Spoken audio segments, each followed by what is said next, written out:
কৈলাসহরের একটি পেট্রোল পাম্পের বিরুদ্ধে অভিযোগ উঠেছে। শনিবার সব গাড়ি চালকরা একত্রিত হয়ে পাম্পে ক্ষোভ জানান। তাদের অভিযোগ, এক যুবক বোতল নিয়ে পেট্রোল নিতে আসলে তাকে কম পেট্রোল দেওয়া হয়েছিল। ওই যুবক আবার সেটা ভিডিও করে সামাজিক মাধ্যমে ছড়িয়ে দেয়।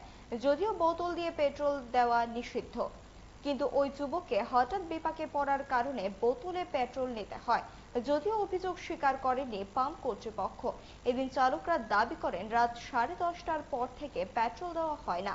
তাদের দাবি আরো কিছুটা সময় পরিষেবা চালু রাখা হোক। হলো আমরা কৈলাসহরে কীর্তনতলী এলাকায় হলো এইচপি পাম্পটা, পেট্রোলের বোতলটা হলো মানে 400 ml এর, কিন্তু দেখা গেছে যে মিটারে 660 ml ঢুকছে, কিন্তু পেট্রোল 400 ml পাইছি, আমি 660 ml এর পেমেন্টটা দেওয়া লাগছে। এরকম হইলে তো আমরা অনেক ক্ষতি শিকার হইতেছি। আর ম্যানেজার বাবুরও জিজ্ঞাসি, তোমার একটা সদুত্তর পাইছি না।